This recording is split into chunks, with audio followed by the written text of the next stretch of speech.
Hey, what's up everyone? So I ordered myself one of these RPS Hawk 250 dirt bikes. I got it from TX Power Sports in Texas, and they were pretty easy to deal with. I didn't have any issues. So I just wanted to do a quick walk around on it. I'm not going to do an assembly video. I mean, you can see I already started assembling it. For a couple of reasons. So first of all, there's a couple of really good assembly videos on YouTube already. I don't need to beat a dead horse. So Moto Cheese has a good one. I'll link to that one down below so you guys can check it out if you want to. Um, I mean, the other reason being, I'm actually not going to complete the assembly of this because I'm going to start tearing it apart. There's a few things I'm going to do to it. I was expecting a head gasket today. I ordered a TT250 head gasket for it, which is a little bit thinner, which should give me a little more compression, but it didn't show up, so that'll have to be for another time. But I will give you a quick montage of how it got to this point. So check it out, and I'll see you in a minute.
So anyway, there are a couple of things I'd like to note that are different than some of the other assembly videos I've seen.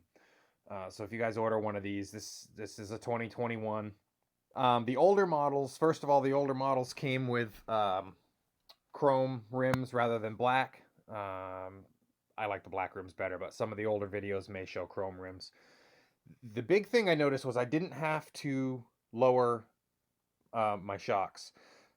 Most of the other videos I've seen, the clamps have been loosened up and the shocks are sitting, up like this, and they have to be lowered down and retightened. That was not the case. This is exactly how they came. I didn't touch them. The boots were on it and everything.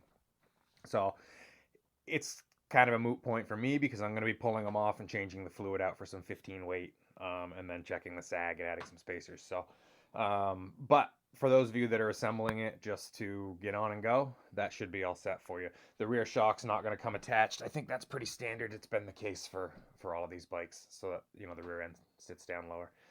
Also, the kickstand spring was already on it, and I've heard some people complain about how hard that is to put on, so that was kind of nice to see. I didn't have any issues with it. The delivery driver it came via SIA, which actually I'd never heard of them before, and the driver was excellent. There's no damage on the bike. There is just this little scuff mark on it, Chinese birthmark as they call it. So I think that's pretty typical to have a few marks like that. I mean, it's a $1,400 motorcycle. I expect there to be a little bit of blemishes. The older ones also didn't come with the little burrito tube. Literally a little burrito tube. I might actually take that off and put a full-size one on. I don't know. I haven't decided yet. Depends on if I can get a rack easily for the back and put a tail bag on it. So we'll see. Anyway, so first impression is I'm actually pretty impressed with the build quality. And I'm going to tear into it and we'll see how it goes. This is not the DLX, which is fuel injected. This is the regular standard Hawk with carburetor. I am going to be changing out the carburetor for a PZ30 pumper carb and rejetting it. So I will probably do a video on that as well. The stock carb that it comes with is it's not easily serviceable, but you can service it. Again, I believe Moto Cheese and a couple other people online have some good videos on that. If you are wanting to jet the stock carb, it definitely is possible. I just thought for the $40, I might as well do a little upgrade. So that's my plan. So yeah. Anyway, it is marked, as you can see, as not for road use. It's for off-road use only. That is because apparently they don't have the federal licensing to label this as on-road use. So you're going to want to check with your state and make sure that you can legally register this if that's what you're going to do. In fact, I don't even want these on here. So I'm in New Hampshire, and I know of other people that have already registered these, so I don't think I'm going to have an issue. I'll find out. I haven't gotten my MCO yet. I've only had this a couple days. So I expect that'll be coming soon. So yeah, so some of the other parts that aren't on it yet, like I said, I didn't finish assembling it. It's your front fender. It's got your safety stickers on it. Those are coming off too. Shh, don't tell anybody. You're not supposed to take those off. They're pretty ugly. Comes with a box of goodies. Headlight. Whoops. There goes my manual. All your mirrors. I mean, everything's in here. I just didn't finish putting it all together because, like I said, I'm just going to be tearing it apart anyway. But everybody works on their dirt bike in their dining room, right? I slid the table over. This is sitting where my table usually is. It's going to be its home for the next few weeks. And then when the weather's warmer, we'll be ready to rock and roll. Should have all my major modifications done. I've got a lot of stuff on the way. Some goodies have already come. So I'm going to change out all the fluids in it. I don't trust any of them. From what I understand, they're basically quote-unquote shipping fluids, just to prevent corrosion. So first thing, I'm probably going to flush the brakes. I might even do that right after this video here. I'm going to flush the brakes out for some good synthetic DOT4 brake fluid. This stuff right here should be much better than whatever the garbage is that they have in it. So I'll be doing that. I'll be swapping the engine oil out for Rotella 1540. It's T4, so it's non-synthetic. You could make an argument that it doesn't matter.